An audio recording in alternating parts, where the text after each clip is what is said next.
I chose my speech on the Stonewall riots because I feel like not a lot of people are aware and know a lot about it, especially in this area. So that's why I chose that for my informative speech, and also it's something that I like a lot and I know a lot about. So. A little bit of background information. So it happened on June 28th, 1969, before being gay was legal. Police raided Stonewall Inn and arrested a bunch of people, hurt a bunch of people, and it sparked a 6-day protest and a bunch of riots. It was also a catalyst for gay rights movements in the USA and all around the world. So before Stonewall riots, 1960s, it was still illegal to be gay. So a lot of these people ran to these bars and clubs so they could freely express themselves, where they felt open, they could be around people that were just like them, and they could relate to them. They made friends that way. Also, in a sense, kind of hiding who they were from everyone else because they couldn't just go out and have fun like that. These actually got banned and shut down for a while, and then overturned in 1966, 3 years before this riot happened, when Stonewall reopened. So a few organizations that were there before Stonewall happened was Society of Human Rights Organization, and that was actually led by a Jewish guy in 1924. And then Daughters of Bilitis, which is a lesbian organization, in 1955. So Stonewall Inn was a private bottle bar, and it was essentially like bring your own alcohol, but they also illegally sold it, bootlegged it there as well, and they made their money, but you didn't have a liquor license. It was just supposed to be a place where you go to dance, listen to music, and hang out. But they also broke a lot, besides that regulation, they broke a lot of other regulations in Stonewall Inn.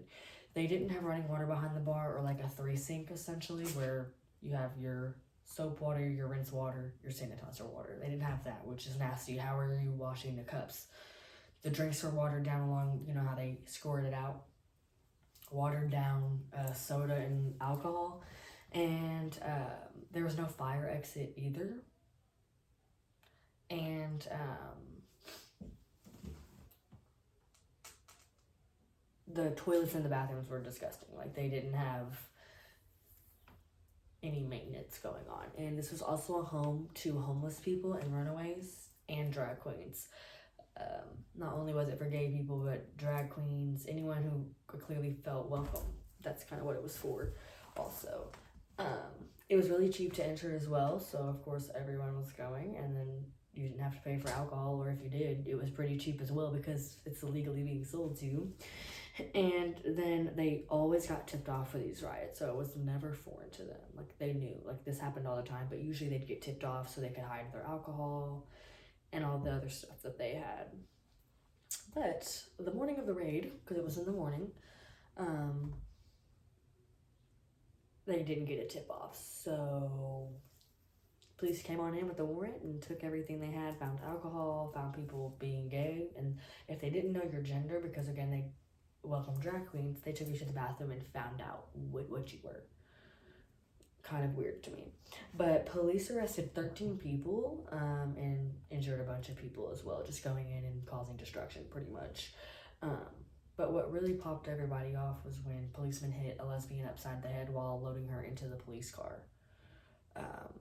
People started throwing pebbles, stones, bottles, rocks, literally whatever they could find, they were throwing at the police. And that is what popped off all the riots, all the run-ins, all the honestly violent run-ins with police, and the 6-day protest. So the legacy of Stonewall is it's still remembered today. It is the catalyst for a lot of gay rights movements in USA, and again, literally everywhere. People know about this. It also led to a lot of gay organizations, gay-led organizations.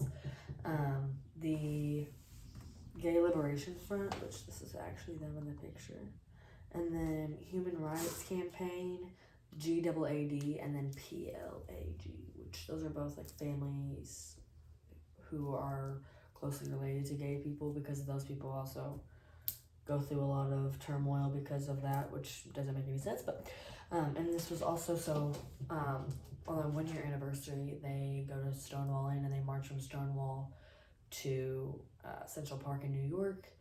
That was the first gay parade in USA, and they still literally do that every single year to this day. And then in 2016, when Obama was president, he marked the Stonewall Inn as like a monument because, I mean, back when it was illegal to be gay, they were allies. So, and that is my speech on Stonewall riots.